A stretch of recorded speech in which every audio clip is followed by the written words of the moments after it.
All right, guys, welcome to Inspiration Nation. This is where we take stories of success, adversity, and determination. We share it with you to help inspire you, the audience. So we're here with James White from Freakin Reviews on YouTube. Thank you very much for coming on. Thanks, man. Appreciate it. It's actually a really good friend of mine. He's got a fantastic story. He's within, how long have you been on YouTube now? About a year and a half. So within a year and a half, he's gone from literally no channel to over 100,000 subs, being a full-time YouTuber. And he actually started YouTube to help build a business and funnel. Tell me about it.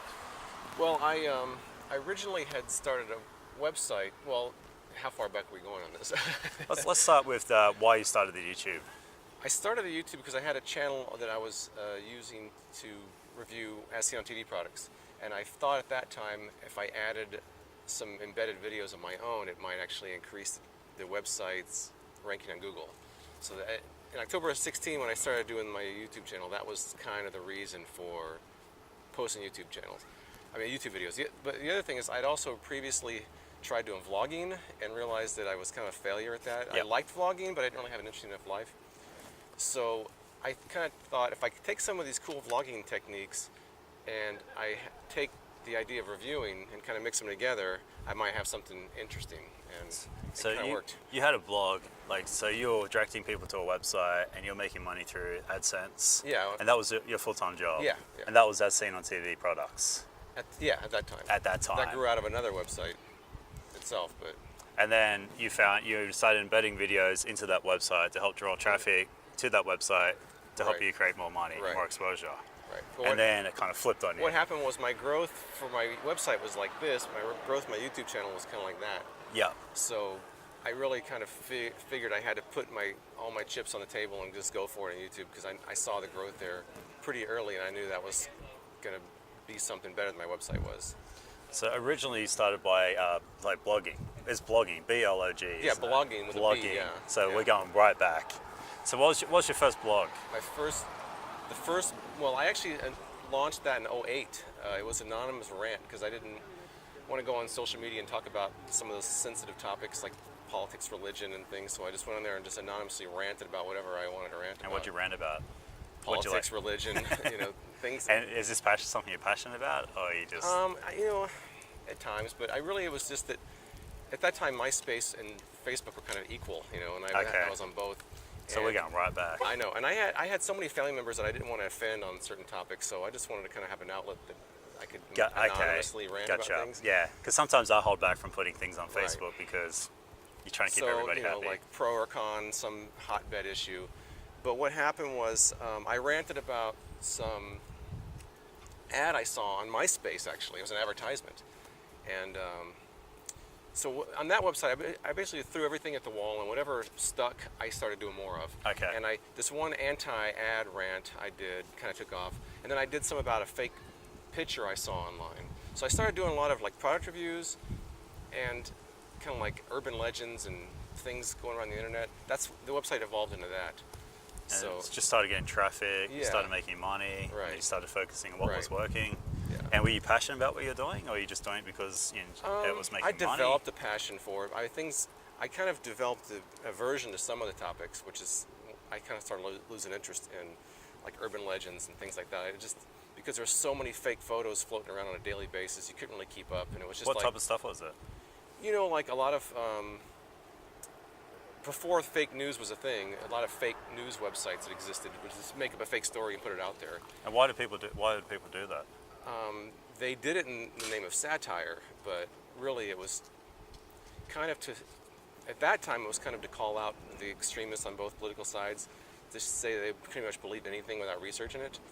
Okay. So it was just like, here's a fake story, and yes, it's from this website, it's a fake website. It just became like this almost, there was nothing to it. It wasn't challenging anymore. But in late, like 11, I saw an ad for an as-seen on TV product, and I wrote kind of a funny rant about that one. What made you want to rant about that? It was funny. What was it? I think it was waxback. The one you stick in your ear, the guy goes, ow! What, it's supposed to remove earwax? Earwax, yeah. Okay. It was so silly. The commercial was so silly. And I kind of wrote an article about that, saying how silly it was. Okay. And that one got a lot of traffic. So I started writing more about those kind of things. So your ears kind of pricked up. You knew you were maybe somewhat onto something. Anybody online has to look at the analytics deeply. I mean, I live in analytics on a daily basis to see what's working and what's not. So within a few months, I was actually reviewing the products, buying them and stuff. But that didn't really fit onto a website about urban legends. So all these urban legends and an ASCII on TV product didn't really work. So I launched a separate website. Yeah, Actually, I launched two. What was the transition there from urban legends to Freakin Reviews? Well, I was like, this needs its own website because that's so different than urban legends. I just tended to separate them out. So I actually launched two websites to see which one would do better. Okay. Google-wise, like formats and everything. So I really kind of A/B tested two different ASCII on TV sites at the same time. What were those two channels? Epic.reviews and Freakin Reviews. Okay.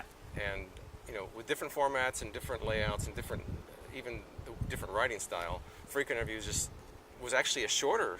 I was more elaborate on Epic Reviews. Those were like 4,000 word reviews at one point. So you literally just beta testing both? I beta tested them, and then Freakin Reviews basically was the one that kind of came out on top. And how long did it take for that to distinguish itself? A year. Okay, so you were grinding pretty hard for a year on both. Yeah, I was doing like one on Epic Reviews and two on Freakin Reviews every day. So I didn't always buy all the products. At that point, I was writing up about test marketed products, so they weren't even available yet. And I still do that. So you would find it online? I would see them advertised online. I would write like a preliminary review, like here's what they're advertising, here's kind of what I think about it, and when it comes available stores, I'll check it out and I'll update this. So you're going off someone else's, not someone else, but you're going off what you thought without actually touching it. And that's how test. The reason I have to do that is people will say, well, how can you write a review of a product when you don't have it yet? Yeah, that's what I'm wondering. And that's because you really have to reserve your space in Google. You got to stake your claim, because if you're there's other websites that already do that, and they don't ever buy their products. They just write about everything. And if you don't get up there at the same time they do, they'll build authority for their page over time. And if you come in 6 months later when they finally hit store shelves, you're so far down. You have to kind of stake your claim. I'm pretty transparent about it. I just say, even my disclaimer on the page says I don't always see these up front, especially test marketed items. I will update it when I get one. But you'd rather make an excuse, you're just in there. And you have to just doing what you had to do. Just for survival on Google rankings, you have to do that. So Freakin Reviews, what made you make the jump? What point did you get where you just dropped the other one? In May of 2014, there was an algorithm change on Google where my main website just tanked. It dropped 80% overnight and never recovered to this day. Never did. And that was your full-time income, wasn't it? That was my full-time income. So what happened there? What were you like? I was getting 2.5 million page views a month, and I went down to a few 100,000. Really? Yeah. So financially, you just dropped 80%. When you look at my analytics, it's like straight down. Really? Yeah, I got slaughtered. So then I was like, I pretty much knew that I worked for over a year, almost 2 years, trying to rebuild that site. Oh, okay, so you didn't give up on it? Well, I mean, eventually I did, but in May of 2016, I had a conversation with my brother, and he said, you're holding on to that because it's your baby, and you're letting your heart... So you're emotionally attached? You're emotionally attached to it, so you really need to just let it go, focus on what has more potential to make money. So that's going back to the analytics, isn't it? Mm-hmm. Like, actually, what the you others, just said. The others were definitely doing better, but I was putting so much time on my other sites trying to rebuild it that I really didn't focus my attention on it. So I finally decided I'm not going to update the site anymore, and I'm just going to go all in on reviews that I've already reviewed on my other website. So I might put like a part 2 on that one and embed the video or something. Okay. That one's not really, I don't put much time into that one, but like I said, so in 2016, I was looking into doing other channels. I had a Vegas-based channel I was doing at the time. You're like showcasing Las Vegas. I was walking around casinos, showing them inside. I had Epic Tour.Vegas. So that was more of a passion project, something you enjoyed doing? Well, I was still not sure, if I was going to be making a living with my review channels, and I was just trying to expand. And I really wanted to get on YouTube. I just didn't know what I wanted to do. Why'd you want to get on YouTube? Because I felt like, that was, if you're on their platform, you have a better chance. When you're a website and people can manipulate SEO, trying to just outrank people on Google is really difficult, Okay. So I thought if I was on YouTube where everybody else is, it was kind of a more even platform. I realize that's not the case now, but that's what I thought at the time. Because YouTube also ranks and gives channel authority and everything else, so it's still kind of a game on there to play, but it's... Do you think it's fair to say that you've got a good perception on what's coming next? Because a lot of people don't even blog or even understand blogging, and then you got on YouTube pretty early too. So you feel like you understand like trends and where things are leading? I think that's when you start digging into analytics once again. I mean, and keep your eyes open. Just because you like something doesn't mean it's going to resonate with people. Yeah, because even now a lot of people don't even know what YouTube is, and they don't see the benefits of YouTube. No, and but you've been on it for how many years now? I got an 06. Yeah, which is a long time. I mean, but back then 12 years now. I was posting like what it was back then, where you post a 30-second clip of you stepping on a spider, or putting balloons on your dogs and things like that. It was just random stuff. People didn't have specialized channels back then. Yeah. But what happened on YouTube is when I was doing my Vegas channel, I ran across a guy who did a vlog from Vegas. He was visiting Vegas. He lived in Hawaii at the time, and I'd never seen a vlog before. I didn't even know what a vlog was, and I was like, "Wow, that's amazing! This is the cool. I want to do that. That's the coolest thing." What's his name? His name is Perry. Perry. I don't know his last name. Okay. Paradise. So he's a big influence on you. He is, and he only has a couple hundred subscribers still. Okay. So I noticed that when I was watching this guy's videos, he was a vlogger. Yeah. Casey Neistat was on the side, and he would have millions of views. So I figured that's probably the guy who does this. So I started watching him, and I was like, oh wow, that's amazing. So I started. So you're a big fan of Casey. I am a huge fan of Casey. I mean, like everybody else on YouTube is.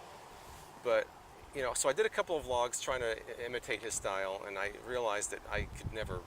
I mean, I kind of got the style down, but I had no story to tell. And he's a storyteller more than a videographer. Yeah, absolutely. But I figured, I know these As Seen on TV products. I'm putting a lot of time into that. That could be my story, and then I could kind of almost vlog around that, And it took me a long time to really get comfortable with doing it. I mean, my first videos are not very good.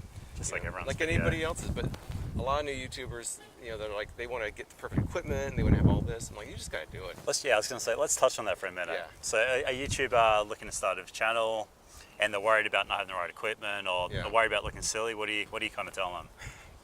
Everybody's first videos are not good. So just accept, it's inevitable. You just got to do it. Yeah. And then, then you can laugh at them later. I mean, I've seen YouTubers that have reaction videos to their first video. Yeah. Where they're going, oh, wow, look how bad that lighting is, or look how stiff I am. So just not worry and just start. The only way to do it is to do it, put it out there, get reaction, get feedback, and learn from your mistakes. And you grow by learning. Yeah. And you grow. The more you do something, the better you get. And you really have to be kind of self-aware. I mean, you have to, just because you think it's fun seeing yourself shopping at Target doesn't mean everybody's going to want to see that. Like, you have to think about, what do people want to see me doing? Like. I have heard something too. There's only one Casey Neistat. Yeah. So don't try to be him. No, absolutely not. So you think being unique to yourself and self-aware and using your own strengths. Yeah. Like your channel isn't really like anybody else's. It's your channel. It's your personality. So you suggest that for other people? Yeah. Nobody can be you as well as you can. Yeah. But what happens is you kind of have to cultivate kind of like a slightly animated version of yourself on YouTube, because on camera you can't just be subtle like you might be in real life. I mean, you kind of need to grow your personality a little bit on screen, but I mean, not to the point where you're screaming at the camera and like, that's because you're not a fan of that. I'm not a fan of that at all. Hey guys, what's up? Over-exaggerated screaming YouTuber is not good. But you have to, just like I'm a musician. I perform on stage. The first time I saw myself perform on stage on camera, when I was performing, I thought, wow, I'm jumping around crazy. I watched my video, I'm like this. So you bored yourself. I'm like, wow, I really have to kind of animate a little bit for that to come across. Yeah. There's a saying on YouTube, if you can't watch your own video, no one else is going to. Right. Did you believe in that?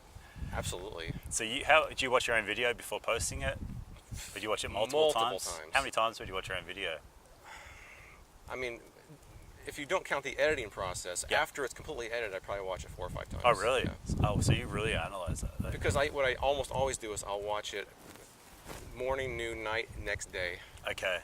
And then you'll tweak it if you have to. Because I always go back, well, I should have said that. Okay. I'll go back outside or film something, because, I mean, I know that that's not an ideal situation for everybody, but I did let some early videos go where I said things I wish I hadn't said, or I hadn't done things I wish I had done, because I used to post more often back then. I feel like that when I started posting less, I actually had better quality videos and my subscribers went up. Okay. So posting more often isn't always the answer. Gotcha. Well, I'll just post more and I'll get more people. That's not always the case. I used to do a video every 2 days, and they were kind of sloppy. They weren't great. So let's go to your YouTube, where you so what made you realize that you're onto something, and what made you really like pursue the YouTube? Like you didn't really know much about it. So what made you realize that you're going somewhere with this? Well, I had posted videos online back to '06 on my personal channel. So Yeah. I mean, I always kind of knew how to edit and stuff. It's like vlogs and the travel videos. Yeah, and I would have been a travel vlogger if I could, and Yeah. that's still a goal of mine down the road. But not everybody wants to see me travel, so I have to Yeah. figure out how to make that work. But you know, I did my Vegas channel was before that. I had quite a few on there, and I did some reviews on other channels that were terrible. They were just me sitting at a desk, you know, talking in a monotone voice, and I knew I didn't want to be that. And seeing people like Okay. Casey, and like that's how big his character is online, I knew I wanted to. Gotcha. So when did you know you're onto something with your channel? With this channel, I mean, I Freakin Reviews. had a couple hundred subscribers in the first month. I think 300 or 400 maybe. Okay. And I knew because my other channels over years had a few hundred subscribers. So Yeah. I just saw the results coming in quickly. And then you started looking at analytics, like you said. I think I even made a few $100s like first month. You know, which like is a couple hundred. Which is crazy. I know. I think it was like $200 or $300 my first month. Which is crazy. There's so many YouTubers out there trying to make money Yeah. who don't, and probably never will. Well, unfortunately. that was before they changed the rules, though. Yeah. I had monetization because I already had my account set up, and you could just add a channel and be monetized. Okay, from day one. Okay. Not like that. So you were anymore. profitable in the first month or two. Yeah, first month. Okay. I made a couple $100. Not that I was in it for just for the money, but that was a tangible result of how the channel was doing. Did you notice a big increase on your blog and the income on your blog? Well, I mean, my plan to embed videos to increase my SEO did actually work. It did raise in the rankings. Yep. I think that that did work. You know, but my idea was originally to still focus on the website. Yeah. And I would embed these videos, and that would help it rank.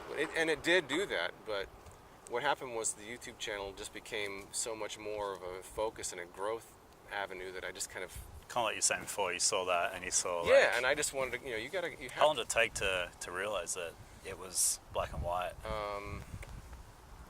let me think. It was like within 6 months. Really? Within That's 6 all? months, yeah. So you've had this blog for how long? The Freakin Reviews. 2013. So, I had it for 3 years almost exactly 3 years before I okay, lost so you've weight. grown that for 3 years. You start the YouTube, and then within 6 months, you see that it's black and white. It It's took night over, and day yeah. difference. It took over, yeah. So you happened very quickly. Yeah. And then what? You just put full focus into the YouTube. I mean, my website I only update a few times a month now instead of two times a day. It's Okay. like 3 or 4 times a month. So how long have you been a full-time YouTuber now?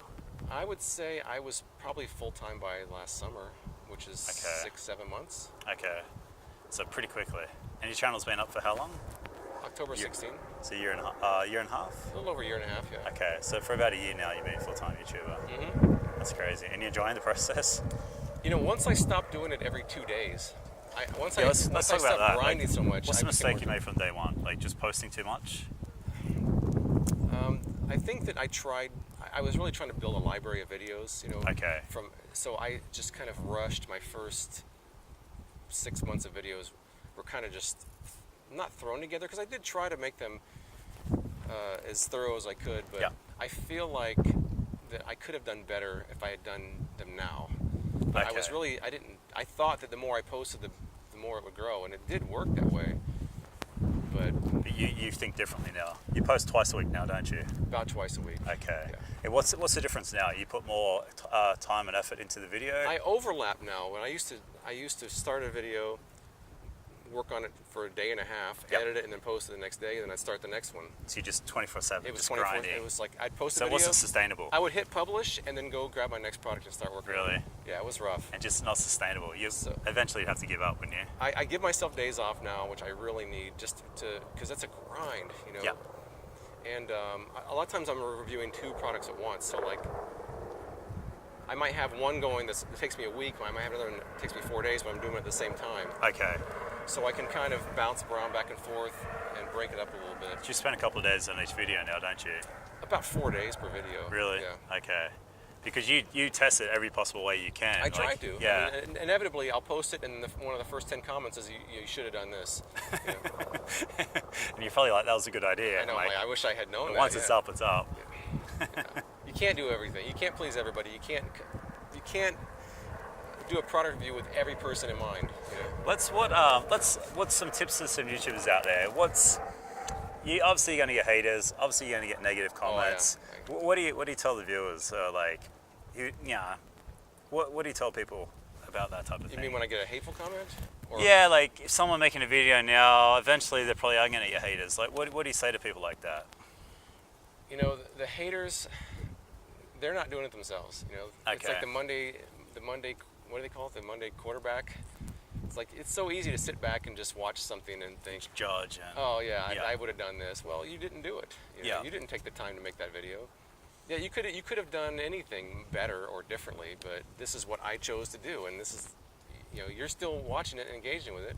So how do you deal with your negative comments or your haters? I don't really Do you get a lot? I get a lot of comments. You get a lot. I So get how do you deal with 1,000 it? Do you comments a ignore week. it? Do you write back to it? What I do now, just because it takes so long for me to get through all my comments. I mean, it would take me 3 hours a day sometimes. Really? So I just thought, what I do is when I post a video, I read the comments for that video for about an hour. Because those are my most... How many comments would that be in an hour? I mean, 100, I don't know. Really? Okay. It varies, but those are the people that have notifications on that usually see it first, and they've seen a lot of my videos. And if there's a negative comment there, it's usually constructive.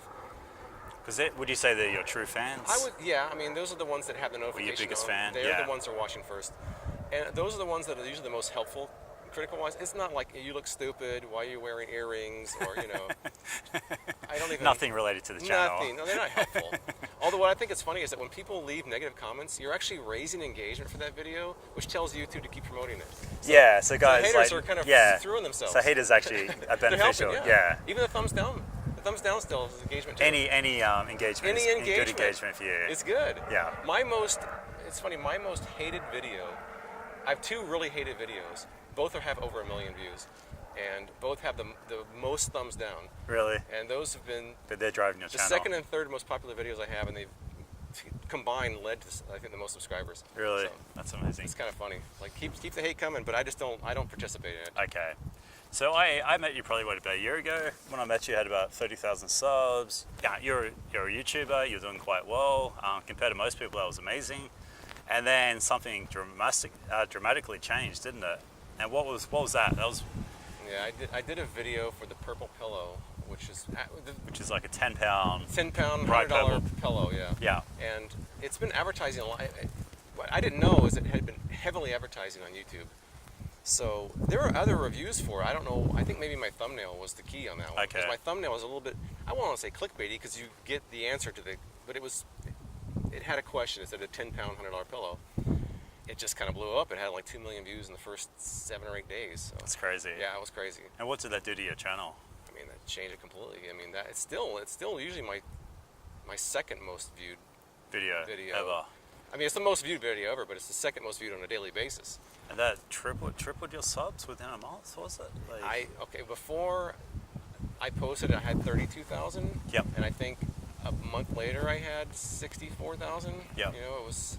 And now you're up to about 120. 140,000. 140,000. Yeah. So and how many subs are you getting right now? Well, I mean, on average. Right now, I'm getting a high amount because I have a video that's doing really well.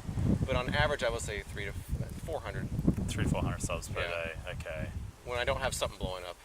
And you think, and that wasn't even, you didn't even think much of that video, did you? No. It was more of a filler video. I told my friend Kathy, I said, man, I'm like late to the game on this video. Like it's not going to do very well, but I got to have something, so I'm just going to do it. Yeah.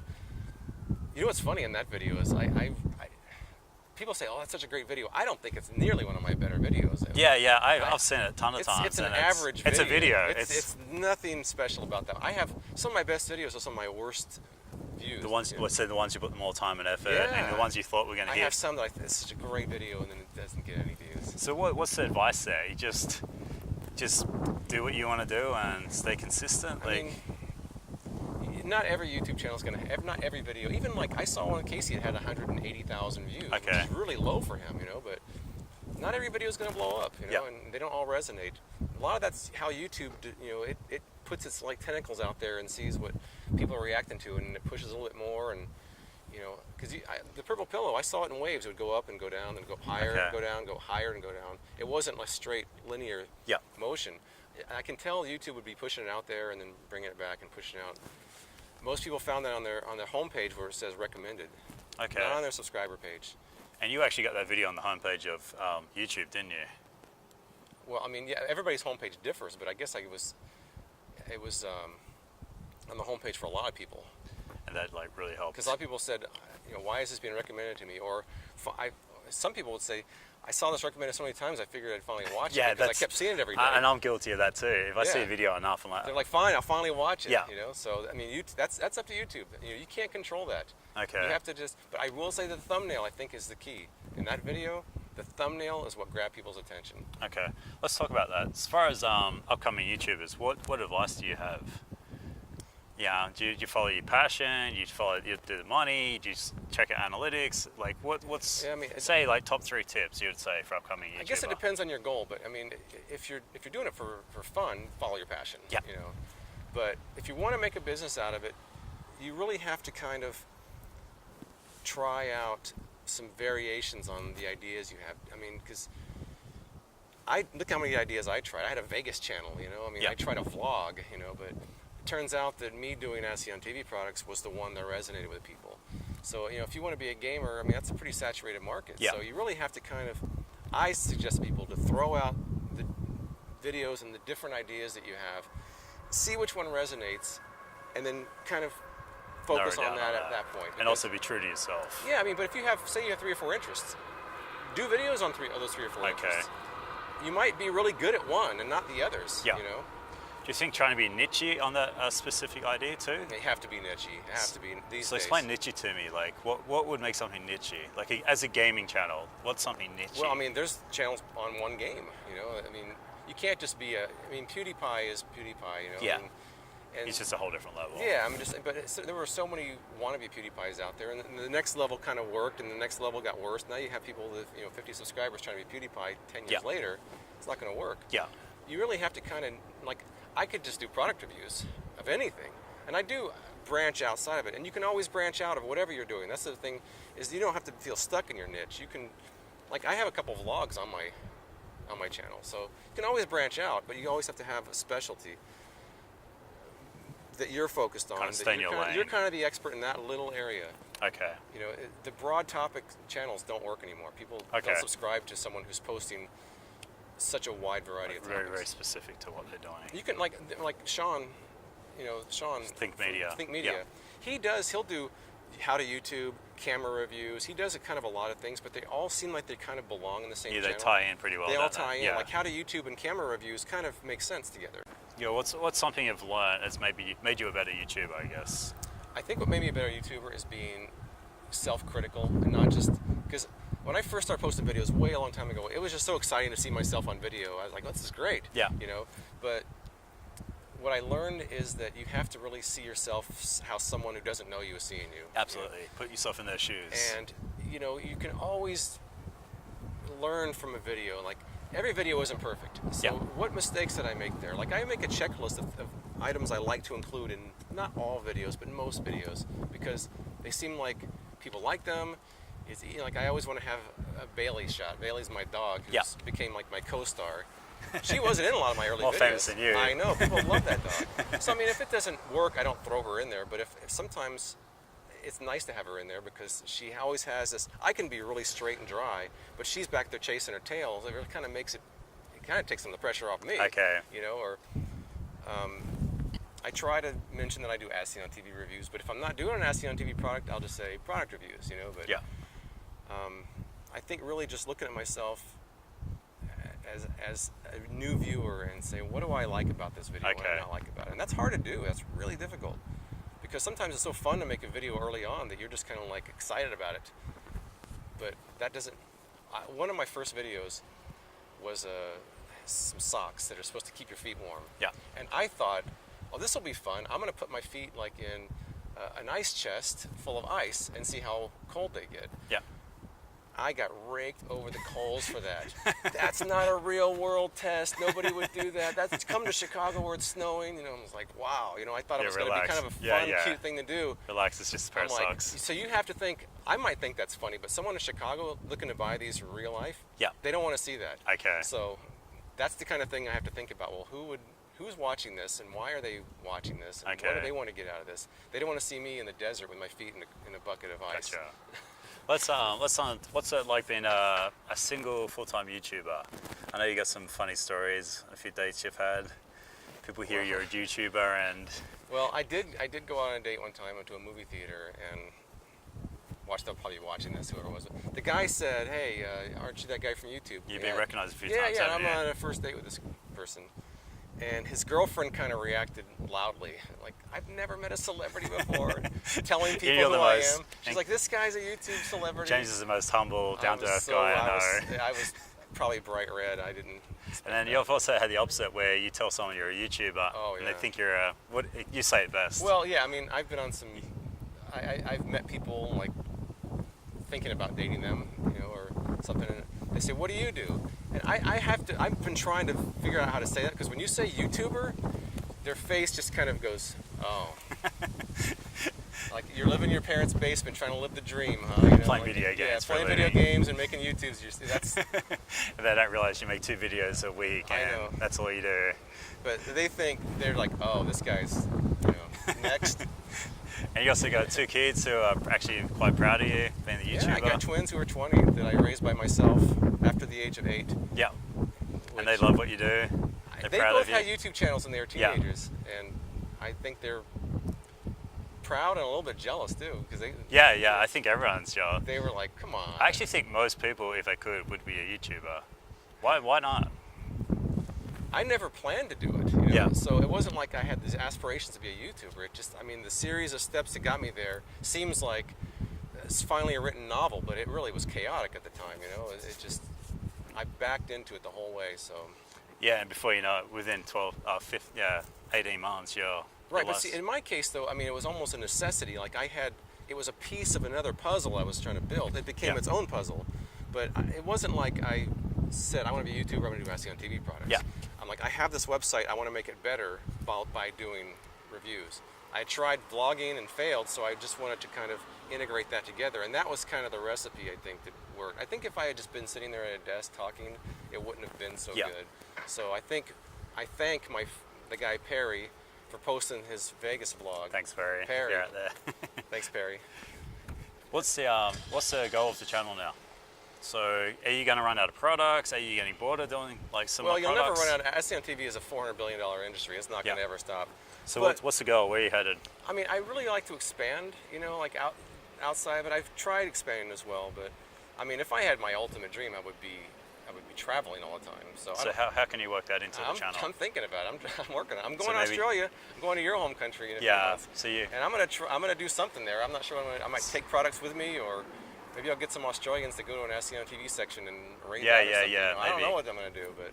So the idea, they just continue the channel, keep building it, but then find a way of traveling while you do it. I will always do SEO on TV product reviews. That's my bread and butter. I'll never stop. But there's always, you don't want to I don't want to be doing that 10 years from now. I'm just doing SEO on TV products. Okay. That will be a part of it. It's kind of like Sean has his camera reviews and his how to YouTube. It'll be part of it. Here's an SEO on TV review. Maybe I'll review the new Tesla or something, or so you just want to raise the standards. Review, a reaction going to London for the first time. That's my review of London or something as a first timer. You definitely want to stay in YouTube for a long time. Definitely. It's the way to go.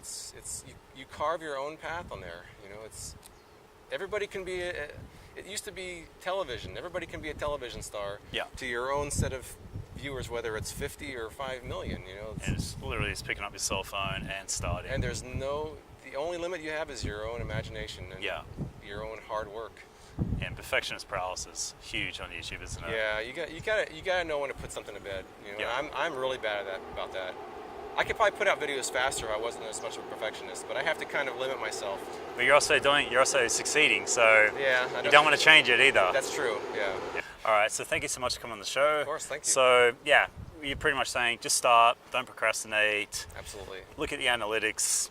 What else on top of that? Just be true to yourself. Don't try to be the next Casey Neistat. Be yourself, but you might have to be a slightly animated version of yourself, but don't animate yourself so much that you're a cartoon character. Yeah. There's a kind of a fine line there, but find your passion, throw many passions out there, do videos for the things that you like, and there might be one thing that you end up being, you find a good niche for it with an audience that likes to see you talk about it, and that's the one you should go with. And it's kind of, you can always branch out. Would you also treat it like a business where if you start, you don't know where it's going to end up, Yeah. but by starting, it's better than not starting. Yeah, just use your iPhone, just use your iPhone, don't worry about having the perfect camera, the perfect audio, because I don't even have a perfect camera and audio. I mean, What camera do you use? Just I have a Sony RX 105. which is just a little It's a point little and point shoot. and shoot. And you've got I filmed my whole channel on point and shoot. 140,000 subs with a point and shoot. Point and shoot. And So and there you go, guys. $15 lapel mic. A 15, yeah. So your whole setup was what, under $1,000? Well, that camera's about $1,000. And you're a full-time YouTuber Yeah. from a $1,000 setup. Yeah. Oh, and when I started, I had an old Sony Action Cam. Yeah. And an old DSLR that had no. I used those, and I've used my phone in some cases too. Okay. I have friends who have 1,000 subscribers who use their phone. So my first advice is, don't worry about the equipment. That's the last thing you should worry about. Worry about Okay. the story you're going to tell. Okay. It's all about the story, not about the quality of video. Fantastic. Thank you so much for All your right, time. thanks, man. Guys, Freakin Reviews, James White, check it out. Not that he needs it, but thank you for your time. Thanks.